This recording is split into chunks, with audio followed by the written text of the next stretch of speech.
नमस्कार, मी विवेक मोहन भिंगारदेवे, प्राणीमित्र सामाजिक कार्यकर्ता, वन्यजीव रक्षक टीम महाराष्ट्र या संस्थेचा अध्यक्ष।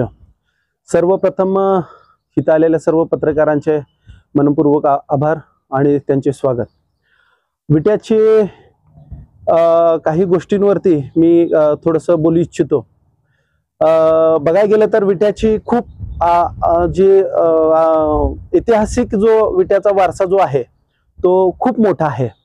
विट्याचा वारसा हा शेकडो वर्षाचा नसून हजार वर्षापूर्वीचा आहे। त्यामध्ये पाहायला गेलं तर धार्मिक कार्यक्रमांमध्ये विट्याच्या पालखी सोहळ्याचा जो एक सोहळा आहे तो पूर्ण महाराष्ट्रभर नव्हे तर पूर्ण देशभरात सर्व लोकांचे लक्ष वेधून घेणारा असा तो पालखी सोहळा आहे। आणि त्यानंतर पाहायला गेलं तर विट्याची नाथ अष्टमी यासाठी की विट्याच्या नाथ अष्टमी मध्ये विशेष आकर्षण असायचं ते म्हणजे हत्ती। जो हत्ती पहिला ज्या काळी आपल्या विट्याला हत्ती नव्हता त्याच्या आधीच्या काळापासून आपला जे प्रांत आहे विटा प्रांत, जे अंश संस्थांकडून आपल्याला जे प्रांत होतं त्या संस्थांचा हत्ती जो विट्यामध्ये आणला जायचा, त्या हत्तीला पाहण्यासाठी, त्या हत्तीचं दर्शन घेण्यासाठी, त्या हत्तीवरती म्हणजे त्या हत्तीचा लाड करण्यासाठी विट्यातील खूप लहान मुलं असतील, वयोवृद्ध असतील, माता भगिनी असतील, नागरिक असतील, हे खूप मोठ्या संख्येने गर्दी करायचे। आणि विशेषतः आपल्याला या माध्यमातून सांगू इच्छितो की विट्यामध्ये हत्ती बांधण्याची एक जागा होती। त्या जागा म्हणजे आज विनोद कॅफे जे आहे त्या ठिकाणी त्या समोर विट्याच्या हत्तीला म्हणजे विट्यात येणाऱ्या हत्तीला तिथं बांधलं जायचं। तिथं मोठ्या प्रमाणात विट्यातील व गलाई असतील, गलाई बांधव असतील, विट्यात असे येणारे परगावचे भाविक असतील, हे खूप मोठ्या प्रमाणात गर्दी करायचे। आणि हत्ती हा विशेष म्हणजे तिकडून यायचा म्हणूनच नव्हे तर खूप वर्षाची परंपरा विट्याची आहे म्हणून लोक तिथं एक धार्मिक पायंडा पडलेला होता की आपल्याला हत्तीचं दर्शन घ्यायचं आहे, नाथबाबाचं दर्शन घ्यायचं आहे, आपल्या गावची यात्रा आपल्याला साजरी करायची आहे। हे सगळं कालांतराने पाहत असताना विट्याच्या नागरिकांनी एक संगनमताने, एक सगळ्यांच्या ठरावाने एक हत्ती आणायचा ठरवला। आणि विट्यामध्ये काही वर्षापूर्वी एक मोहन हत्ती म्हणून एक 4 वर्षाचं पिल्लू घेऊन आले।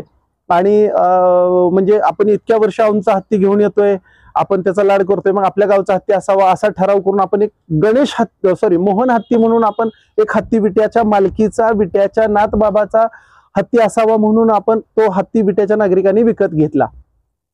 कालांतरानं हत्ती जसा वाढत होता तसं नागरिकांचं, लोकांचं, लहान मुलांचं त्याच्यावरचं प्रेम ही वाढत होतं।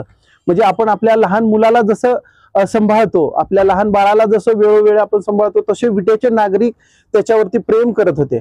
परंतु ज्या ठिकाणी ज्या हत्तीचं ज्यांच्याकडे संगोपनाचा किंवा त्याच्या राहण्याचा, त्याच्या खाण्याचा, त्याच्या साफसफाईचा, त्याच्या स्वच्छतेचा, त्याला काय खायला द्यायचं काय नाही हे सगळ्याचा ज्यांच्याकडे अधिकार होता त्यांचं त्याच्याकडे शून्य लक्ष होतं।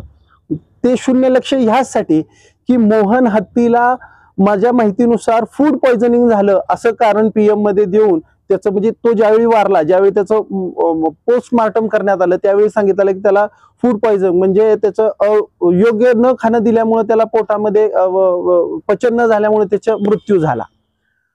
मग मृत्यू झाला तर ह्यामध्ये विटेकर नागरिकांना खूप त्रास, म्हणजे खूप असं आपला एक घरातला सदस्य गेल्यासारखं विट्यातल्या नागरिकांनी त्याचा शोक व्यक्त केला, सगळं झालं। कालांतराने काही वर्षानं पुन्हा आपल्या विट्यात हत्ती आणावा अशी विटेकर नागरिकांची किंबहुना माझ्या घरातल्या देखील लोकांची अशी इच्छा होती की आपल्या विट्याला हत्ती असावा, आपली परंपरा आहे। मग कालांतरानं 2006-07च्या दरम्यान 2 वर्ष आपल्या विट्याची यात्रा जी आहे ती थांबवण्यात आली।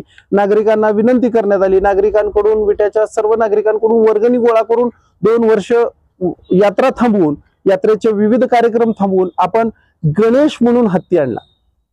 त्या हत्तीला ज्या वेळेला आणला त्यावेळी देखील जे मोहन हत्तीच्या बाबतीत झालं तेच आपल्या गणेश हत्तीच्या बाबतीत होऊ नये किंवा होतंय हे म्हणायला विटेकर नागरिक कुठंही कमी पडलेले नाहीत। कारण त्याचं सांगतो थोडक्यात, कारण काय झालेलं आहे, जे मोहन हत्तीच्या बाबतीत जे झालं म्हणजे त्याला योग्य खाणं दिलं नाही, त्याला योग्य काही म्हणजे त्याला निवारा असेल, त्याचा औषध उपचार असेल तो योग्य झाला नाही, तसाच त्याच पद्धतीनं गणेश हत्तीला देखील झाला।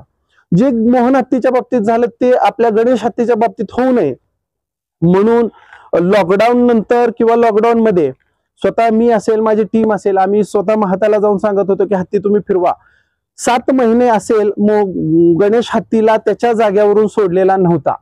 याबाबत आम्ही स्वतः तिथं जाऊन त्यांना सांगितलं तुम्ही सोडा, असं करा तसं करा, पण त्यांनी कोणत्याही प्रकारे ऐकलेलं नव्हतं त्या काळी. त्यानंतर हळूहळू हळूहळू हळू गणेश हत्तीला व्याधी चालू झाल्या. जे मोहन हत्तीच्या बाबतीत घडलं तेच आपल्या गणेश हत्तीच्या बाबतीत होईल याची भीती आम्हाला होती. म्हणून आम्ही संबंधित प्रशासन असेल, वन विभाग असेल, यात्रा कमिटी असेल, यांना आम्ही वेळोवेळी सांगत होतो की तुम्ही त्याच्यावरती योग्य उपचार करा, योग्य उपचार करा. याबाबत आम्ही प्रशासनाशी केलेले पत्रव्यवहार जे आहेत ते आम्ही वेळोवेळी आम्ही सांगितले.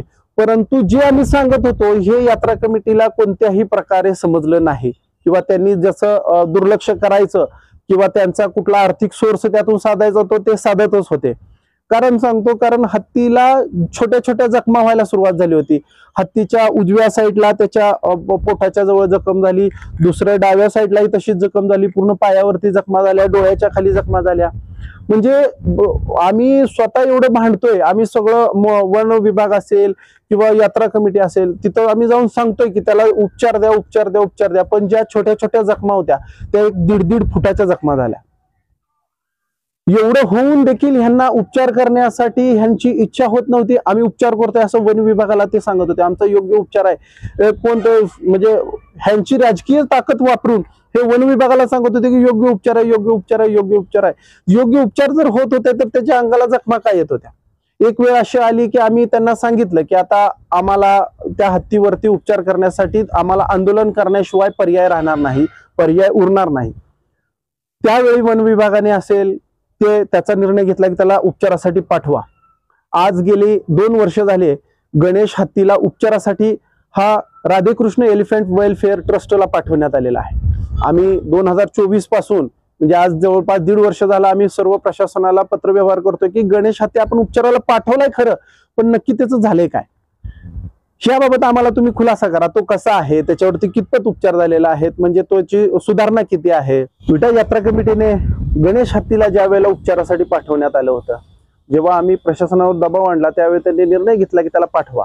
आम्ही कुठं पाठवायचं सांगितलं नव्हतं. त्याला पाठवण्यासाठी ज्यावेळी निर्णय झाला तेव्हा यात्रा कमिटीने प्रेस घेऊन सांगितलं होतं व नाथबाबाच्या चरणी त्यांनी आवाहन केलं होतं की गणेश हत्ती बरा होऊन पुनश्च सेवेत यावा असा शब्द वापरून यात्रा कमिटीच्या अध्यक्षांनी सांगितलं होतं की तो बरा झाल्यानंतर त्याला माघारी आणलं जाईल.